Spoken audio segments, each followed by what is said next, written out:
کبھی کسی بھی حال میں اپنے پیرنٹس کی، اپنے ماں باپ کی نافرمانی مت کرنا، ان کے ساتھ برا سلوک مت کرنا، ان کا دل کبھی مت دکھانا۔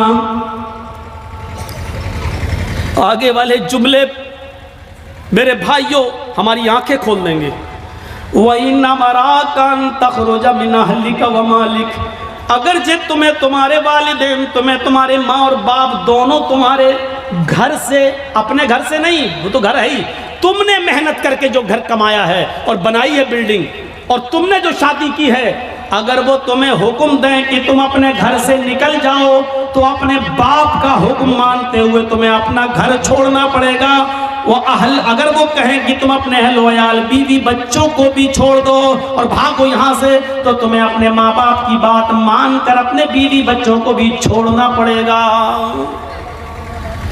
یہ ایک الگ مسئلہ ہے کہ اگر باپ غلطی پر ہو اور بیٹے کی غلطی نہ ہو، میں ابھی اس طرف نہیں جانا چاہ رہا ہوں، میں صرف یہ بتانا چاہتا ہوں کہ ماں باپ کا مقام کتنا بڑا ہے اور والدین کی اہمیت کتنی بڑی ہے۔ اللہ کے نبی کہہ رہے ہیں گھر تمہارا، تم نے محنت کر کے کمایا بنایا ٹھیک، لیکن اگر تمہارے باپ کہے جرجیس جاؤ یہاں سے ہٹو، جرجیس کو اپنی کمائی والا گھر چھوڑنا پڑے گا باپ کا حکم مانتے ہوئے۔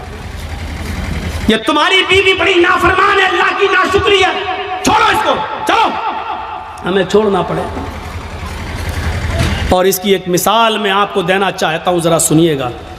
حضرت ابراہیم علیہ السلام اپنے بیٹے اسماعیل علیہ السلام سے ملک شام میں ملنے کے لیے گئے، دروازے کو دستک دی، ان کی بیوی نے دروازہ کھولا۔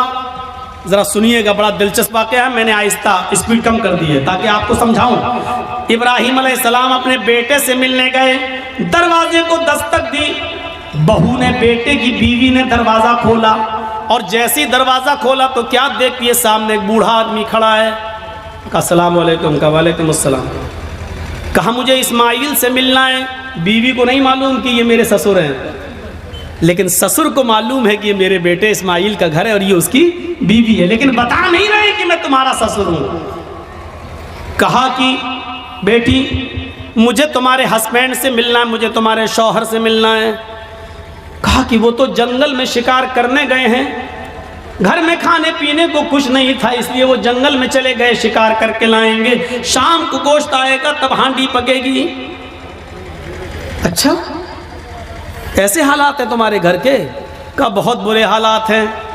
غور کرنا جملے پر، ہاں بہت برے حالات ہیں۔ بیٹی تمہارے گھر کی گزر بسر کیسی چل رہی ہے؟ تو جواب دیا بہت بری، بھوک مری کی نوبت ہے، صبح کھانے کو مل جاتا ہے تو شام کو بھوکے سوتے ہیں، اور شام کو اگر کھا لیتے ہیں تو صبح بھوکے اٹھتے ہیں اور شام تک کچھ نہیں ملتا، بہت بری کنڈیشن ہے میرے گھر کی۔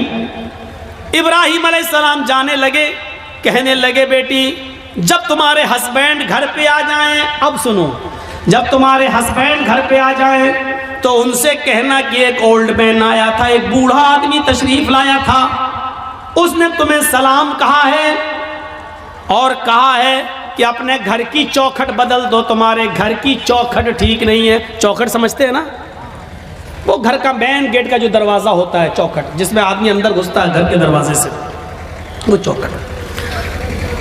اپنے ہسبینڈ سے کہنا کہ تمہارے گھر کی چوکھٹ اچھی نہیں ہے، ٹھیک نہیں ہے، اس کو بدل دو۔ یہ کہہ کر ابراہیم علیہ السلام چلے گئے، اور ان کی بیوی گھر کی چوکھٹ دیکھ رہی ہے کہ بڈھا سٹیا گیا کیا، یہ بڈھے کو پاگل ہے کیا، کتنی اچھی چوکھٹ ہے، مضبوط چوکھٹ ہے، گرمیوں میں ہوا آتی ہے، سردیوں میں دھوپ آتی ہے، وہ کہہ رہا ہے کہ تیری چوکھٹ خراب ہے، یہ بڈھا سٹیا گیا۔ شام کو جب اسماعیل علیہ السلام گھر پہ آئے، اور نوجوانوں سنو، اپنے ماں باپ کو خون کے آنسو رلانے والوں، اپنی ماں کو رلانے والوں، اپنے باپ کو ستانے والوں سنو، ابراہیم علیہ السلام کا بیٹا اسماعیل جب گھر پہ آیا گوشت لے کر، بیوی بنانے لگی، وہ بناتے بناتے کہنے لگی اسماعیل آج ایک بڈھا آدمی آیا تھا۔ اسماعیل علیہ السلام نے کہا اچھا کوئی ضرورت رہی ہوگی بیچارے کو؟ کہا نہیں، اس نے تمہیں سلام کہا ہے، سمجھ گئے کہ سلام اگر کہا ہے تو وہ میرا باپ ہے۔ اچھا ایسی ایسی شکل تھی کہ جی بوڑھا آدمی آیا تھا، جی سلام کہا مجھے، جی۔ کہا اچھا اور کیا کہا؟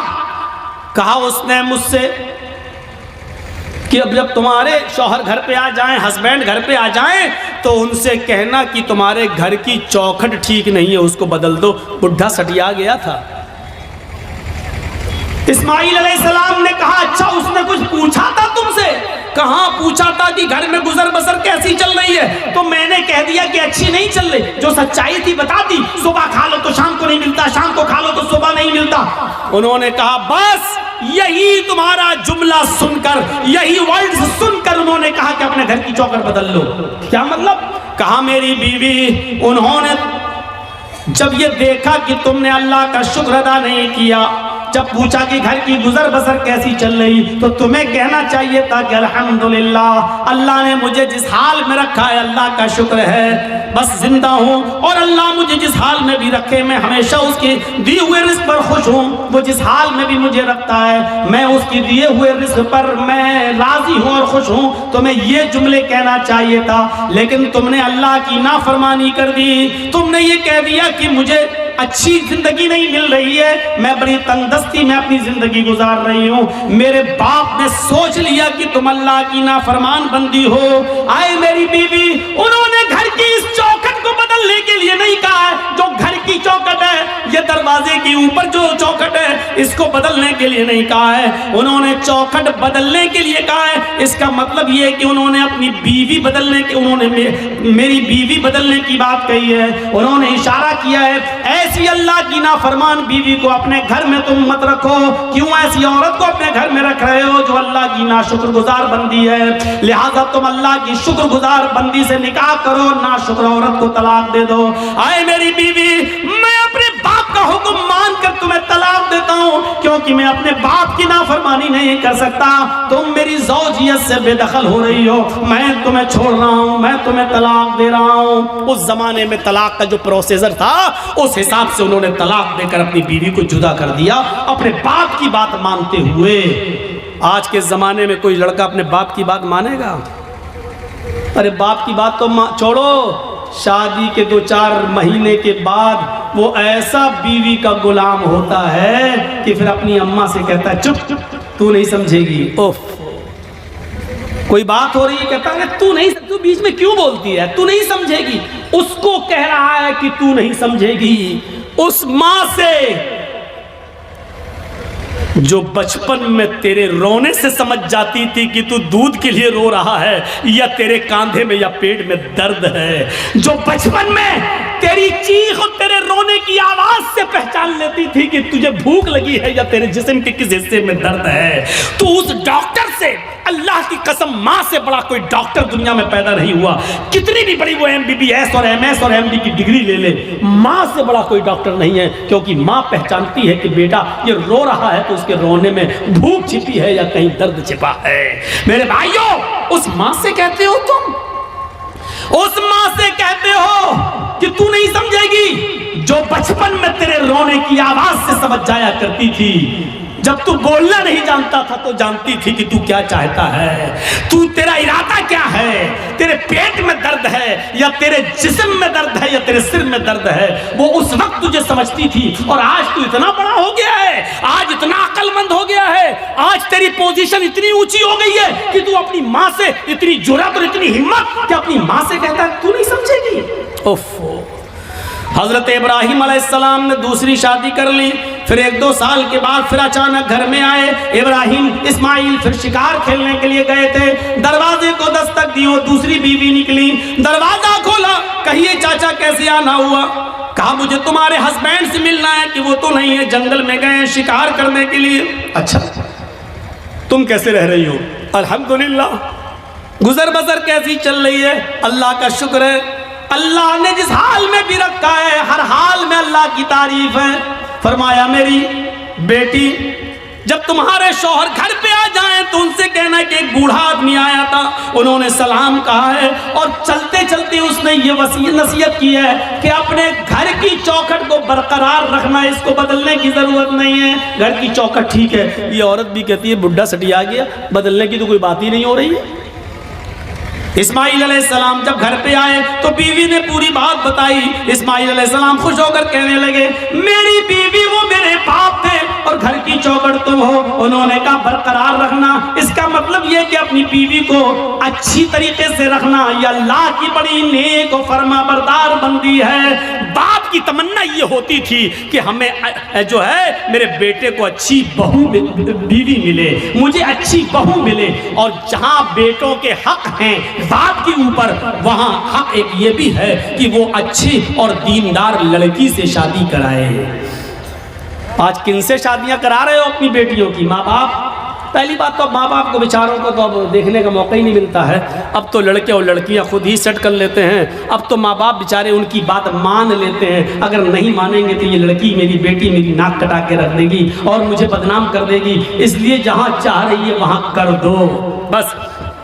اب تو یہ ہے تو میرے بھائیوں ہم غور کریں، جہاں تھوڑی بہت انسانیت باقی ہے، تھوڑا بہت دین باقی ہے، جہاں کی اولاد آج بھی شادی کے معاملات اپنے ماں باپ کے اوپر چھوڑ دیتے ہیں، وہ ذرا غور کریں ان کے ماں باپ کی اپنے بچوں کی شادیاں کس جگہ کرا رہے ہیں۔ حضرت عمر فاروق کے پاس ایک شخص آیا، اپنے بیٹے کی شکایت کرنے لگا کہ میری اولاد ایسی، میرا بیٹا ایسا، میرا کہنا نہیں مانتا۔ حضرت عمر فاروق نے اس کے بیٹے کو بلایا اور باپ کے سامنے اتنا ڈانٹا کہ تمہیں شرم نہیں آتی؟ اپنے باپ کو ستاتے ہو، اپنے باپ کی نافرمانی کرتے ہو، اپنے باپ کو رلاتے ہو، تمہیں شرم آنی چاہیے۔ بہت کچھ ڈانٹنے کے بعد بیٹے نے کہا کہ امیر المومنین ہو گئی بات؟ کہاں، میں نے تمہیں سمجھا دیا ہے کہ آپ نے بیٹے کا حق تو بتا دیا بیٹوں کے، یہ باپ کے ساتھ یہ کرے ٹھیک ہے، لیکن باپ کے اوپر بھی بیٹے کا کچھ حق ہے کہ نہیں؟ حضرت عمر نے کہا ہاں ہے، جب وہ پیدا ہو تو اس کو اچھی تربیت دے، 7ویں دن اس کا عقیقہ کرے اور اچھا نام رکھے، اور جب بیٹا بڑا ہو جائے تو اس کی دیندار اچھے گھرانے میں نیک گھرانے میں اس کی شادی کرا دے۔ یہ ہے باپ کا حق اولاد پر۔ تو اس بچے نے کہا، لڑکے نے، امیر المومنین میرے باپ سے پوچھو اس نے ان تینوں کاموں میں سے کون سا کام میرے ساتھ کیا ہے؟ جب میں پیدا ہوا 7ویں دن کا تھا تو میرا عقیقہ نہیں کیا، نام میرا رکھا، تو جانتے ہو اس نے نام میرا کیا رکھا؟ عربی میں ایسا لفظ بتایا جس کا اردو میں ترجمہ ہوتا کھٹمل۔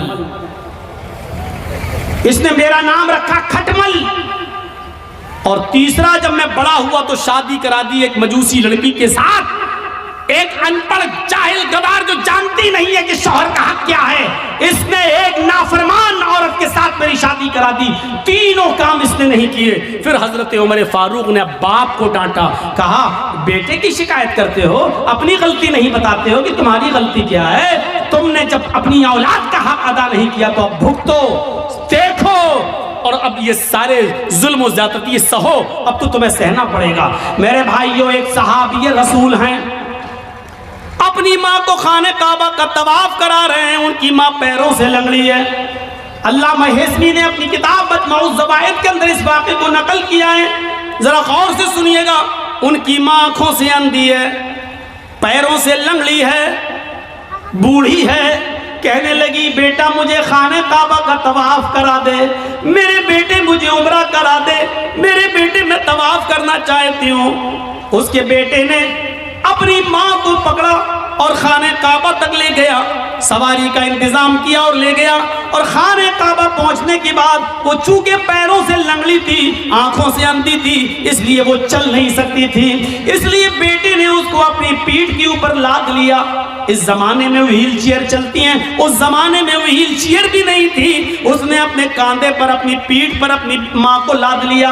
اس نے 1 چکر پورا کیا، 2 چکر پورے کیے، 3 چکر پورے کیے، 4 چکر، 5 چکر، اور 5ویں چکر کو پورا کرنے کے بعد جب 6واں چکر لگانے لگا تو اس کی مڑبھیڑ ہو گئی، وہ ٹکرا گیا حضرت عمر فاروق رضی اللہ تعالیٰ عنہ سے، اپنی پیٹھ پر اپنی ماں کو لاتے ہوئے، اور اپنی ماں اپنے حضرت عمر سے ٹکرا گیا۔ حضرت عمر نے کہا ٹھیک چلیے، سلام ہوا، السلام علیکم، وعلیکم السلام۔ جب اس نے 7 چکر پورے کر لیے تو حضرت عمر کے فاروق کے پاس آیا۔ حضرت عمر نے کہا ماشاءاللہ، اپنی ماں کی بڑی خدمت کر رہے ہو تم، اس بوڑھی ماں کو تم نے طواف کرایا اپنی پیٹھ پر لاد کر۔ یہ ہنستے ہوئے کہنے لگا، امیر المومنین میری ماں آنکھوں سے اندھی ہے، اس لیے برتن میں خود دھل دیتا ہوں، میری بیوی نہیں ہے، میری ماں اسی کپڑوں میں لیٹرین و پیشاب کر لیتی ہے، اس لیے کہ وہ لنگڑی ہے، وہ چل نہیں پاتی ہے، اور جب میں گھر پہ نہیں ہوتا ہوں تو اسی میں وہ گندگی کر لیتی ہے۔ امیر المومنین، میں اپنی ماں کا پیشاب و پیخانہ بھی صاف کرتا ہوں، اپنے ماں کے کپڑے بھی دھلتا ہوں، اور آج میری ماں نے کہا کہ مجھے طواف کرا دے تو میں اس کو یہاں تک لے آیا، اور میں نے اپنی پیٹھ پر لاد کر اپنی ماں کو طواف بھی کرا دیا۔ اے امیر المومنین، کیا میں نے اب بھی اپنی ماں کا حق ادا نہیں کیا؟ کیا میری ذمہ داری پوری ہو گئی؟ کیا میں نے اپنی ماں کا حق ادا کیا یا نہیں؟ حضرت عمر فاروق کی آنکھوں میں آنسو آ گئے اور روتے ہوئے کہنے لگے چلو یار، جاؤ اپنے گھر اور اللہ کی عبادت میں اپنی زندگی گزارو۔ اس نے پیچھا کرتے ہوئے کہا امیر المومنین، میں نے مسئلہ پوچھا ہے، آپ کو جواب دینا ہوگا۔ فرمایا کیا پوچھتے ہو؟ کہا یہ بتاؤ، میں پیشاب صاف کروں، پیخانہ صاف کروں، اپنے ماں کے کپڑے دھلوں، اپنے ہاتھ سے کھانا بناؤں، اپنے ہاتھ سے ماں کو کھانا کھلاؤں، اپنی پیٹھ پر لاد کر میں خانہ کعبہ کا طواف کراؤں، پریکرما کراؤں، کیا اس کے بعد بھی میں نے اپنی ماں کا حق ادا کیا یا نہیں کیا؟ حضرت عمر کہتے ہیں سن، جب تجھے تیری ماں جن رہی تھی، جب تجھے تیری ماں پیدا کر رہی تھی، جب اپنے پیٹ سے تجھے باہر کر رہی تھی، اس کو جو درد ہو رہا تھا، جو لیور پین ہو رہا تھا، اس کو جو درد ہو رہا تھا تجھے جنتے وقت، تجھے پیدا کرتے وقت، اور اس درد میں جو اس نے پہلی آہ نکالی، جو اس نے درد میں پہلی آواز نکالی، آہ، اس نے اپنی زبان سے جو پہلا جملہ ادا کیا، آہ، جو اس نے آہ کی آواز نکالی، آئے میرے دوست، ابھی تو نے اپنی ماں کی پہلی آہ کا بھی حق ادا نہیں کیا، تو اس کی پورے جیون کا اور پوری لائف کا اور پوری زندگی کا حق ادا کیا کرے گا؟ ابھی تو نے اس کی پہلی چیخ کا بھی حق ادا نہیں کیا، اس کی زندگی کے حق کے بارے میں پوچھتا ہے کہ ادا ہو گیا؟ ابھی تو ایک آہ کا بھی حق ادا نہیں ہوا۔ یہ ہے ماں کا مقام، یہ ہے ماں کا مرتبہ، یہ ہے ماں کا درجہ۔ اگر آپ نماز پڑھتے ہیں لیکن آپ کی ماں آپ سے خوش نہیں ہے تو بیکار ہے آپ کی نماز۔ آپ روزہ رکھتے ہیں، آپ کی ماں آپ سے ناراض ہے تو بیکار ہے آپ کے روزے۔ آپ کتنی بھی عبادتیں کر لیں، کتنی بھی اللہ کی پوجا پاٹ کر لیں، کتنی بھی قرآن کی تلاوت کر لیں، لیکن آپ کے ماں اور باپ آپ سے ناراض ہے تو آپ کی عبادتیں آپ کے منہ پہ ماری جا رہی ہیں۔ عبادت بھی شرط کے ساتھ ہوتی ہے۔ ڈاکٹر دوا دیتا ہے تو پرہیز بھی بتاتا ہے۔ اللہ نے کہا ہے نماز پڑھو تو یہ بھی کہا ہے کہ اس کے ساتھ ساتھ یہ بھی کرو۔ میرے بھائیوں، رمضان کا مہینہ آ رہا ہے، روزہ رکھنے سے پہلے سوچ لینا کہ تمہارے ماں باپ تو تم سے ناراض نہیں ہیں۔ نمازیں پڑھتے ہو تو سوچ لینا، سردیوں میں دسمبر اور جنوری کی سخت سردی میں اٹھ کر ٹھنڈے پانی سے وضو بنا کر تہجد پڑھتے ہو اور ماں باپ ناراض ہے تو سوچ لینا کہ تمہاری یہ رات کی عبادت اللہ قبول کرے گا یا نہیں کرے گا۔ ان چیزوں پر ذرا غور کرنا۔ دو چیزیں ہو گئی، تیسری چیز پر آئی ہے۔ ہر ایک چیز ایسی ہے کہ جس پر 2 گھنٹے بولا جا سکتا ہے، لیکن میں مختصر کرتے ہوئے آگے چل رہا ہوں۔ تیسری چیز پر غور کیجئے، وَلَا تَتْرُكَنَّ صَلَاةً مَكْتُوبَةً مُتَعَمِّدًا فَإِنَّ مَنْ تَرَكَ صَلَاةً مَكْتُوبَةً مُتَعَمِّدًا فَقَدْ بَرِئَتْ مِنْهُ ذِمَّةُ اللَّهِ۔ کبھی بھی کسی بھی حال میں فرض نماز مت چھوڑنا، کسی بھی حالت میں فرض نماز مت چھوڑنا۔ اگر فرض نماز چھوڑ دی تو اللہ کی ذمہ داری ہٹ جائے گی، اللہ کی ذمہ داری سے نکل جاؤ گے، اللہ کی کوئی گارنٹی نہیں تمہاری زندگی کی۔ اوفو، کیا زبردست پوائنٹ۔ کسی بھی حال میں فرض نماز مت چھوڑنا۔ باپ بیمار ہے، مسجد میں اذان ہو رہی ہے، اب اذان ہوگی، اس کے 15 منٹ کے بعد جماعت ہوگی، باپ میرا سیریس ہے، جلدی سے فون کرو، ایمبولینس بلاؤ، یا جب تک گاڑی نکل رہی ہے تب تک وضو بناؤ اور اپنے گھر میں فرض ہی فرض پڑھ لو 4 رکعت ظہر، اور جلدی سے اپنے باپ کو لے کر پہنچو ہاسپٹل کے اندر، یہاں سنتیں چھوڑ دو۔ کیوں؟ کیونکہ اس وقت باپ کی حالت دوسری ہے، لیکن فرض نماز تمہیں ادھر بھی نہیں چھوڑنا ہے، لہٰذا جلدی سے وضو بناؤ۔ اب مسجد میں مت جاؤ، مسجد میں جاؤ گے 15 منٹ انتظار کرو گے، پھر امام صاحب پتہ نہیں کتنی لمبی نماز پڑھائیں، جلدی سے وضو بناؤ گھر پہ اور 4 رکعت ظہر کی پڑھو اور چھوٹی چھوٹی صورتیں پڑھ لو، انا اعطیناک الکوثر، قل هو اللہ احد اللہ الصمد، اور جلدی سے سلام پھیرو اور اپنے باپ کو، اپنے بیٹے کو، اپنی بیوی کو لے کے ہاسپٹل پہنچو، ہاسپٹل میں بھرتی کر لو، آئی سی یو میں بھرتی ہو گئی ہیں، ٹھیک ہے ادھر بھی جلدی سے وضو بناؤ، عصر کی نماز پڑھ لو، اور اگر دیکھ رہے ہو کہ باپ زیادہ سیریس، ماں زیادہ سیریس، تو جلدی سے 4 ظہر پڑھ لو، 4 اسی کے ساتھ عصر پڑھ لو اور جلدی سے لے کے چلو، کیونکہ اس وقت آپ کی کنڈیشن دوسری ہے، بیٹے کی کنڈیشن دوسری ہے میرے بھائیوں، لیکن نماز آپ کو اس کنڈیشن میں بھی پڑھنی ہے، چھوڑنی نہیں ہے۔ حالت تندرستی میں اور اچھے خاصی حالت میں چھوڑ دینے والوں، اسلام کے اندر پورے کے پورے داخل ہو۔ کہتے ہو مولانا صاحب روزی نہیں آ رہی، روزی آئے گی کیسے؟ روزی کی دعا تو اللہ نے نماز میں بتائی ہے، جب ایک سجدہ کر کے اٹھتے ہو اور دوسرے سجدے میں جاتے ہو تو سجدے، دونوں سجدوں کے درمیان بیٹھ کر جو دعا پڑھتے ہو میرے بھائیوں، سب سے افضل اور سب سے اچھی دعا تو مسلم شریف کی حدیث کی یہ ہے، رب اغفر لی، رب اغفر لی، اے اللہ میری مغفرت فرما، اللہ میری مغفرت فرما۔ لیکن میرے بھائیوں ابو داؤد اور سنن نسائی کی دیگر دوسری روایتوں میں یہ دعا بھی آئی ہے کہ بین السجدتین، سجدوں کے درمیان جو دعا پڑھی جاتی ہے وہ ہے اللہم اغفر لی وارحمنی وہدنی وعافنی وارزقنی۔ دیکھیے سجدے میں جو دعا پڑھی جا رہی ہے اس میں آپ رزق بھی مانگ رہے ہیں، اللہم اغفر لی ورحمنی وہدنی وعافنی ورزقنی، اللہ مجھے رزق حلال دے۔ آپ نے ظہر کی 10 رکعتیں پڑھی، 10 بار آپ نے کہا ورزقنی۔ آپ نے فجر کی 4 رکعتیں پڑھی، 2 سنت 2 فرض، آپ نے 4 مرتبہ کہا ورزقنی، اللہ مجھے رزق حلال دے۔ آپ نے عصر کی اگر مسجد میں پہلے پہنچ گئے تو 4 سنت اور 4 عصر فرض پڑھ لی تو 8 رکعتیں پڑھی، 8 مرتبہ آپ نے کہا ورزقنی۔ مغرب میں 5 مرتبہ آپ نے کہا ورزقنی۔ عشاء میں کم سے کم 7 رکعتیں ہیں، 4 فرض 2 سنت اور 1 وتر، آپ نے 7 مرتبہ کہا ورزقنی۔ غور کرو، جو اتنی بار اللہ سے رزق مانگے گا، روزی مانگے گا، اللہ اس کو مایوس کرے گا، اللہ اس کو نراش کرے گا، اللہ اس کو نا امید لوٹائے گا؟ نہیں، تو آپ کو رزق حلال مانگنے کی دعا اللہ نے بتائی ہے، اور وہ ہے نماز۔ نماز ہی نہیں پڑھو گے، اللہ سے مانگو گے ہی نہیں، تو اللہ کیوں دینے لگا تمہیں؟ اور دے گا بھی تو ایسے ہی دے گا۔ 5000 کمایا، گھر پہ آئے بیٹا بیمار، ڈاکٹر نے کہہ دیا آئی سی یو میں رکھا جائے گا، خرچ کرو 50000، کمایا 10000، گھس گیا 50000۔ کیوں؟ اللہ نے کہا وَمَنْ أَعْرَضَ عَنْ ذِكْرِي فَإِنَّ لَهُ مَعِيشَةً ضَنْكَ۔ تم میرے ذکر سے اعراض کرو گے، ہم تمہاری روزی کو تنگ کر دیں گے۔ ذکر سے اعراض کرنا، آج ایک دل چاہتا ہے کہ تم کو ایک قیمتی بات بتا دوں، سنیے۔ اعراض کرنا کسے کہتے ہیں؟ یہاں پر بہت سے لوگ ایسے ہوں گے جو نماز چھوڑتے ہیں، نماز نہیں پڑھتے ہیں، یا جمعے پڑھتے ہیں، 8 دن مسجد میں نہیں آتے ہیں، 7 دن غائب۔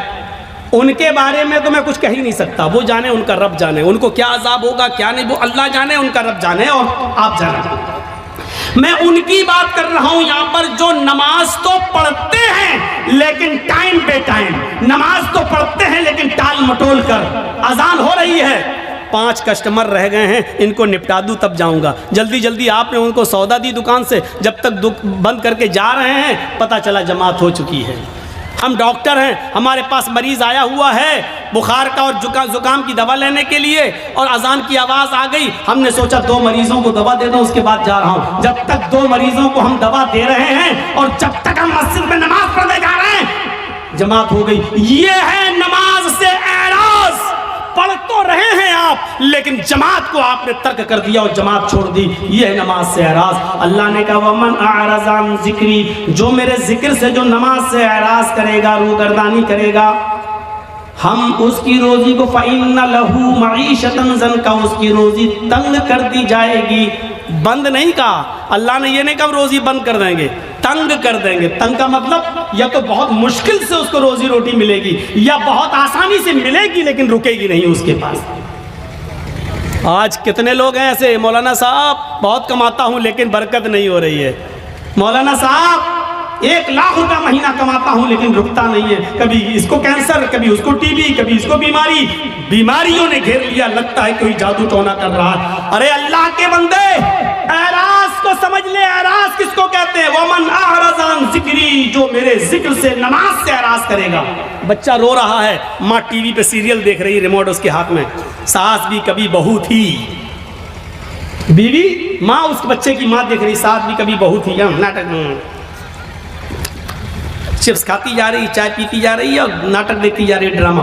ادھر بچہ رو رہا ہے، ماں جانتی ہے کہ بچہ دودھ کی وجہ سے رو رہا ہے، لیکن سوچ رہی ہے نہیں 10 منٹ کا ڈرامہ رہ گیا، 10 منٹ اور دیکھ لوں۔ بچہ رو رہا ہے لیکن سیریل دیکھنے میں لگی ہوئی ہے۔ کیا کہا جائے گا؟ ماں نے بچے سے اعراض کیا۔ جب سیریل ختم ہو گیا، ماں نے بچے کو اٹھایا اور دودھ پلایا۔ دیکھیے دودھ پلا رہی ہے لیکن پھر بھی اس نے اپنے بچے سے اعراض کیا، روگردانی کی اپنے بچے کے ساتھ۔ اس کو کہا جاتا ہے اعراض کرنا۔ آدمی نماز تو پڑھ رہا ہے لیکن مریضوں کو پورا دیکھنے کے بعد آ رہا جماعت ختم ہو گئی۔ نماز تو پڑھ رہا ہے لیکن دکان کے سارے کسٹمر کو نپٹا کے آ رہا ہے، جماعت ختم ہو گئی۔ اس کو کہا جاتا ہے اعراض کرنا۔ ماں دودھ تو پلا رہی ہے لیکن سیریل دیکھنے کے بعد، آدمی نماز تو پڑھ رہا ہے لیکن اپنی دکانداری پوری کرنے کے بعد، تو آپ نے اللہ کے لیے چھوڑا کیا ہے؟ آپ نے اللہ کے لیے چھوڑا کیا ہے؟ قربانی کیا دی ہے؟ قربانی تو یہ تھی، آواز آئی حی علی الصلاۃ اور سامنے والا 10,000 روپے کا کسٹمر ہے، آپ کہہ دو کہ جا میں نماز پڑھنے جا رہا ہوں، اگر نماز نہیں پڑھوں گا میں نماز کے بعد ہی تمہیں دوں گا، جاؤ نماز پڑھ دو اس کے بعد آنا۔ حی علی الصلاۃ کی آواز سنتے ہی مسجد کی طرف چلے جاؤ۔ وہ کہنے لگا کہ میں 10,000 روپے کا سامان لینے آیا۔ آپ نے کہا 10,000 روپے کی پرواہ نہیں ہے، رزاق وہ ہے، روزی روٹی دینے والا وہ ہے، روزی روٹی دینے والی تیری ذات نہیں اللہ کی ذات ہے۔ آپ نے 10,000 کے کسٹمر کو ٹھکرا دیا اور آپ مسجد میں نماز پڑھنے چلے گئے۔ یہ ہے نماز۔ لا تترکن صلاۃ مکتوبۃ متعمدا، کبھی بھی کسی بھی حال میں قصدن اور جان بوجھ کر تم فرض نماز کو ترک مت کرنا۔ جو فرض نماز کو جان بوجھ کر ترک کر دیتا ہے، فرض نماز کو جان بوجھ کر چھوڑ دیتا ہے، اللہ کی ذمہ داری اس کی اوپر سے اڑ جاتی ہے۔ اپنے آپ پر غور کرو کہ کتنے % مسلمان ہو، اسلام میں داخل ہو یا نہیں، ایسا کرتے ہو یا نہیں۔ اب تو بڑا مشکل ہو جائے گا۔ اکثر لوگ ہمارے بھائی یہاں بیٹری والا رکشہ چلاتے ہیں بیچارے، اب پیسنجر کو لے کے جا رہے ہیں رکشے پہ، اذان کی آواز آئی حی علی الصلاۃ، اس کو وہیں رکشہ روکنا پڑے گا، فوراً مسجد میں بھاگنا پڑے گا۔ مولانا صاحب کیا کریں؟ ہاں سن لو، علماء کی موجودگی میں فتویٰ آپ کے سامنے دے رہا ہوں، اور یہ فتویٰ میرا نہیں، عبداللہ ابن باز کا فتویٰ ہے، شیخ صالح العثیمین کا فتویٰ ہے، اور فتویٰ یہ ہے کہ ہر وہ نوکری، ہر وہ بزنس، ہر وہ کاروبار حرام ہے اسلام کے اندر جس کاروبار کی وجہ سے اور جس بزنس کی وجہ سے آپ کی نماز چھوٹ رہی ہو۔ اسلام میں اس کاروبار کو حرمت حرام قرار دیا گیا ہے۔ ایسے کاروبار کو اسلام نے حرام قرار دیا ہے جس کاروبار کی وجہ سے آپ کی نماز ترک ہو رہی ہے۔ نماز ہی نہیں تو پھر مسلمان کس بات کا، نماز ہی نہیں تو پھر اسلام کا ماننے والا کس بات کا۔ تو میرے پیارے ساتھیوں، ہم بہت بے باک ہیں اپنے انداز میں۔ میں نے کہہ دیا، ہر وہ بزنس، ہر وہ کاروبار، ہر وہ نوکری، چاہے وہ بینک کی نوکری ہو، چاہے وہ سرکاری جاب ہو یا پرائیویٹ جاب ہو، مولانا صاحب میرا مالک بہت بدماش ہے، ہمیں نماز پڑھنے کی اجازت نہیں دیتا ہے، چھوڑ دو، رزاق اللہ تعالیٰ ہے، وہ پرائیویٹ کمپنی کا مالک روزی دینے والا نہیں ہے۔ اللہ ایک دروازہ بند کرتا ہے تو 100 دروازے کھولتا ہے۔ میرے بھائیوں، اس عقیدے کے ساتھ نماز پڑھیے اور اس توحید کے ساتھ نماز پڑھیے۔ اور چوتھی چیز اور بتاؤں گا میرے بھائیوں، 10 چیزوں پہ ہم نہیں چل پائیں گے، چوتھی اور آخری چیز میں اس لیے بتاؤں گا کیونکہ آج ہماری نوجوان نسل اس کی طرف بھاگ رہی ہے، اس لیے یہ بھی سن لو، وَلَا تَشْرَبَنَّ خَمْرًا فَإِنَّهُ رَأْسُ كُلِّ فَاحِشَةٍ، اور اے معاذ، کبھی کسی بھی کنڈیشن میں شراب مت پینا، اس لیے کہ شراب ہر برائی کی جڑ ہے۔ شراب مت پینا ویسے ہی حرام ہو گئی، لیکن شراب کا نقصان کیا بتایا؟ فَإِنَّهُ رَأْسُ كُلِّ فَاحِشَةٍ، ہر بیماری، ہر برائی کی جڑ ہے۔ یعنی آپ شراب پیئیں گے تو کوئی بھی گناہ کر سکتے ہیں۔ شراب پی کے آدمی گھر میں آیا، ماں نے ڈانٹتے ہوئے کہا اچھا تو شراب پی کے آیا کمینے، بے غیرت، شراب پی کے آیا، ہٹ تیری ماں کا، تیری اپنی ماں کو ہی ماں بہن کی گالی دے رہا ہے، اپنی بہن کو ہی گالی دے رہا ہے، اپنی بیٹی کو گالی دے رہا ہے۔ اس سے بڑا کمینہ اور اس سے بڑا رذیل انسان کون ہو سکتا ہے جو شراب کے نشے میں آ کر اپنی ماں کو گالی دے، اپنے ہی باپ کو گالی دے، اپنی بہن کو اور اپنی بیٹی کو گالی دے، اپنے بھائی کو گالی دے۔ اس سے بڑا کمینہ انسان اور کون ہو سکتا ہے؟ میں نے خود دلی کے اندر دیکھا ہے، نالی میں پڑا، بیچ سڑک پہ پڑا، پولیس والے لاٹھی مار کے ہٹا رہے، ارے یہاں منتری کی گاڑی جانے والی کمینہ، ہٹ ہٹ ہٹ، تو ہنستے ہوئے کہتا کون منتری، اودھی مودی سب میرے باپ کے نوکر ہیں، شراب کے نشے میں۔ پولیس والے کہے کمینے یہ تو ہماری ڈیوٹی ہے، نوکری ہٹوائے گا، ہٹ ہٹ، اس کو ڈنڈے مار رہے، کہ کون گزر رہا، کہ منتری آ رہے ہیں، ہٹ یہاں سے، کہ کون منتری، مودی مودی سب میرے باپ کے نوکر ہیں۔ شرابی کی نظر میں کوئی کسی کی حیثیت نہیں ہوتی، بڑی سے بڑی شخصیت بھی اس کے سامنے زیرو ہوتی ہے، کیوں؟ کیونکہ اس نے جو چیز پی ہے اس نے اس کی عقل کو خراب کر دیا، اس کی عقل کو ڈھانپ لیا، اس لیے اس کی نظر میں بڑی سے بڑی شخصیت بھی کچھ نہیں ہوتی ہے۔ جب شراب حرام نہیں ہوئی تھی، جب شراب حرام نہیں ہوئی تھی تو نبی کے چچا حضرت حمزہ نے شراب پی لی تھی، اور ایک گانا گانے والی کے گانے کے جوش میں آ کر اس نے کہا الا یا حمزہ للشرف النوا، آئے حمزہ تو موٹی اونٹنیوں کے لیے ہے۔ حضرت علی کی اونٹنی وہیں پر چر رہی تھی، چارہ گھاس کھا رہی تھی، حضرت حمزہ کو جوش میں چڑھا دیا کہ یہ اونٹنی کا کلیجہ ہمیں مل جائے تو کتنا اچھا۔ وہ گانے والی تھی اور حمزہ شراب کے نشے میں تھے، اٹھائی تلوار، کھنجر اونٹنی کا پیٹ چاک کیا اور کلیجہ نکال کے لائے اور اس کو دے دیا، لے۔ حضرت علی آئے، کہا یہ تم نے کیا کیا، میری اونٹنی، کہا جا ہٹ یہاں سے، جا۔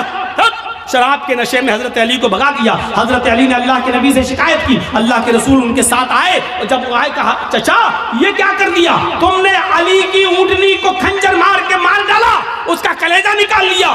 حضرت حمزہ شراب کے نشے میں تھے، بخاری کی روایت، حضرت حمزہ شراب کے نشے میں اللہ کے رسول سے کہہ رہے چل ہٹ، تو تو میرے باپ کا نوکر ہے، تو تو میرے باپ کا غلام ہے۔ میرے بھائیوں، شراب کے نشے میں جب ایک شخص محمد رسول اللہ کو ایسا کہہ سکتا ہے تو اس کا مطلب یہ ہے کہ شراب چھوٹے اور بڑے کی تمیز کو بھلا دیتی ہے، شراب انسان کے اندر سے عزت، رسپیکٹ اور ادب کو کھینچ لیتی ہے۔ اس لیے نوجوانوں، شراب جیسی منحوس چیز کو اپنے معاشرے سے دور رکھیے، اپنے سماج سے دور رکھیے۔ آپ کو معلوم ایک سنن نسائی کا واقعہ سنا کر اپنی بات کو ختم کر دوں گا۔ میرے بھائیوں ذرا سنیے گا سنن نسائی کی روایت۔ ایک عورت بیوہ تھی اس زمانے میں، پرانے زمانے کی بات، حضرت عثمان اس حدیث کے راوی ہیں، فرماتے ہیں کہ ایک عورت کا شوہر مر گیا، عورت بڑی خوبصورت تھی، اس کی نوکرانی کو، لونڈی کو اس کی بدزنی کے بارے میں معلوم تھا، وہ نوجوان لڑکوں کو تلاش کرتی رہتی تھی اور اپنا ارادہ ظاہر کر کے ان سے غلط کام کرواتی تھی۔ ایک دن نوکرانی نے بتایا کہ ایک نوجوان ہے، بڑا نیک ہے، نمازی ہے، بہت بڑی عبادت گزار ہے، بہت شریف ہے، لیکن بڑا خوبصورت ہے۔ کہا کہ اس کو بلا کر لاؤ، نیک آدمی، بہت نیک عبادت گزار آدمی۔ اس کی نوکرانی نے کہا کہ میری مالکن تم کو بلا رہی ہیں، تم سے کچھ کپڑا خریدنا چاہتی ہیں، کیونکہ وہ کپڑا بیچا کرتے تھے، اپنے سر پر گٹھری لاد کر کپڑا بیچتے تھے۔ تو انہوں نے سوچا چلو کپڑا خریدے گی، ہم دے دیں گے۔ وہ اس کے ساتھ چلے گئے، نوکرانی ان کو لے کر دروازہ کھولتی ہے، اندر جاتی ہے، دروازہ بند ہو جاتا ہے، دوسرے دروازے کے اندر لے جاتی ہے، جیسے ہی اندر گھستے ہیں دروازہ بند ہو جاتا ہے۔ یہ حضرت کہہ رہے ہیں صاحب کہاں لے کے جا رہی ہو؟ کہا کہ بس ایک دروازہ اور ہے۔ وہ اور اندر لے گئی، دروازہ بند، سامنے وہی بیوہ عورت بیٹھی ہوئی ہے جس کا شوہر مر چکا ہے۔ اس نے اپنی نوکرانی کو اشارہ کر کے کہا کہ تم جاؤ، اور ان سے کہنے لگی کپڑا دکھاؤ، اور جیسے ہی کپڑا دکھایا کہا یہ کپڑا، وہ قریب آتی گئی اور آتے آتے کہنے لگی ادنو منی، میرے قریب آئیے اور میرے ساتھ ہم بستری کیجئے، میرے ساتھ غلط کام کیجئے۔ انہوں نے کہا رے ہٹو، توبہ، استغفر اللہ، یہ بھاگنے لگے۔ انہوں نے کہا بھاگنے کا کوئی راستہ نہیں، چاروں طرف سے دروازے بند ہو چکے ہیں۔ کہا کہ تم ڈرو، اللہ کے عذاب سے ڈرایا، لیکن اس عورت کے اوپر کوئی فرق نہیں پڑا۔ اس نے کہا کہ تم میرے ساتھ یہ کام کر رہے ہو یا نہیں کر رہے ہو؟ کہا کہ نہیں کروں گا۔ کہا ادھر اندر آؤ۔ اسے ایک اور دروازے کے اندر لے گئی، کیا دیکھتی ہے کہ ایک لکڑی کی ٹیبل رکھی ہوئی ہے، اس لکڑی کی ٹیبل پر ایک خوبصورت چھوٹا بچہ جس کی عمر 5-6 سال رہی ہوگی، خوبصورت بچہ بیٹھا ہوا ہے، اور اسی ٹیبل پر ایک شراب کی بوتل رکھی ہوئی ہے۔ وہیں پر جا کر یہ عورت بیٹھ گئی۔ اس نے کہا کہ دیکھو تم بڑے نیک ہو، شریف انسان ہو، میرے چیخنے کی دیر ہے، میرے چلانے کی دیر ہے، چاروں طرف سے تم گھیر لیے جاؤ گے، اور میں صرف اتنا بولوں گی کہ اس آدمی نے میری عزت کو چھلنی چھلنی کر دیا۔ بس تمہارا حال کیا ہوگا؟ تمہاری شرافت نیلام ہو جائے گی، اور لوگ کہیں گے اچھا دن میں عبادت اور حال یہ ہے، اللہ کی عبادت بھی کرتے ہو اور عورتوں کے ساتھ یہ غلط کام بھی۔ تمہاری عزت کا جنازہ نکل جائے گا، ارتھی نکل جائے گی۔ چلو 3 آپشن دیتی ہوں میں تمہیں، ان تینوں میں سے کوئی ایک کام تمہیں کرنا پڑے گا، اس کے بغیر میں نہیں چھوڑوں گی۔ سنن نسائی کی روایت، اللہ حضرت عثمان فرماتے ہیں کہ اللہ کے نبی نے فرمایا کہ اس عورت نے 3 آپشن دیے۔ پہلا آپشن، آئے حضرت جی میرے ساتھ زنا کرو، آؤ میں تیار ہوں تمہارے ساتھ غلط کام کرنے کے لیے۔ کہا نہیں۔ دوسرا آپشن بتاؤ؟ کہا دوسرا آپشن یہ ہے کہ اس بچے کو قتل کرو، یہ چھری رکھی ہوئی ہے اس کو مارو۔ کہا نہیں یہ بھی نہیں کر سکتا۔ تو کہا پھر شراب پیو، یہ پوری بوتل جو رکھی ہوئی ہے اس کو پی لو اور جاؤ، میں تمہیں جانے دوں گی۔ 3 کام میں سے کوئی ایک کام تمہیں کرنا ہے۔ انہوں نے نظر آسمان پہ ڈالی، کہا اللہ زنا کرنا بھی حرام، قتل کرنا اس سے بڑا گناہ، سب سے بڑا گناہ قتل۔ اس بچے نے میرا کیا بگاڑا جو اس کو میں ماروں؟ قتل نہیں کر سکتا۔ اس سے چھوٹا گناہ یہ ہے کہ یہ عورت مجھے برے کام کے لیے اکسا رہی ہے کہ برا کام کر لو، میں یہ بھی نہیں کر سکتا۔ اے اللہ میں قتل بھی نہیں کر سکتا اور یہ بھی نہیں کر سکتا کہ اس کے ساتھ مکالمہ کروں۔ ان دونوں سے شراب پینا تو چھوٹا گناہ ہے، چلو یہی پی لیتا ہوں کیونکہ بچنے کا کوئی راستہ نہیں ہے اور جان بچانا بھی ضروری ہے، تو چلو حرام چیز پی لیتا ہوں۔ یہ زنا تو نہیں ہے، یہ کم سے کم قتل تو نہیں ہے، کسی کو بے قصور تو نہیں مار رہا ہوں اور اس کی عزت سے کھلواڑ تو نہیں کر رہا ہوں۔ اے اللہ میرے جرم کو معاف کر دینا۔ اس نے یہ کہہ کر شراب کی بوتل اٹھائی اور پوری کی پوری بوتل وہ شراب کی پی جاتا ہے۔ اس عورت نے کہا رکو ابھی چلے جانا۔ تھوڑی دیر روکا، شراب نے اپنا رنگ دکھانا شروع کر دیا، اور جب شراب پینے کے بعد اس کی عقل ختم ہو گئی اور چلی گئی اور یہ نشے میں دھت ہو گیا، تو اس کے ہاتھ میں چھری تھی، کہا اس بچے کو قتل کرو۔ اس نے شراب کے نشے میں آ کر اس بچے کو قتل بھی کر ڈالا، اس بچے کو مار بھی ڈالا۔ پھر اس عورت نے ہاتھ پکڑ کے اس کو اپنے اوپر سوار کیا، اپنے کپڑے بھی اتارے اور اس کے بھی کپڑے اتارے، اور شراب کے نشے میں اس آدمی نے اس عورت کے ساتھ زنا بھی کر لیا، اس کے ساتھ جو کام نہیں کرنا تھا وہ کر لیا۔ میرے بھائیوں پھر وہاں سے یہ بچا اور آیا، مایوس رہا پوری زندگی۔ میں کہنا یہ چاہ رہا تھا آپ سے کہ میرے بھائیوں کہ کہاں تو ایک گناہ کروایا جا رہا تھا، لیکن شراب کے بعد وہ 3 گناہ کر بیٹھا، یعنی شراب پینے کے بعد وہ قتل بھی کر بیٹھا اور شراب پینے کے بعد وہ زنا بھی کر بیٹھا۔ شراب تو پی تھی، یعنی شراب نے اس سے سارے گناہ کروا دیے۔ اللہ کے نبی نے فرمایا فَإِنَّهُ رَأْسُ كُلِّ فَاحِشَةٍ، شراب ہی ہر برائی کی جڑ ہے۔ اگر آپ مسلمان ہیں تو اسلام کے اندر پورے کے پورے داخل ہو جاؤ۔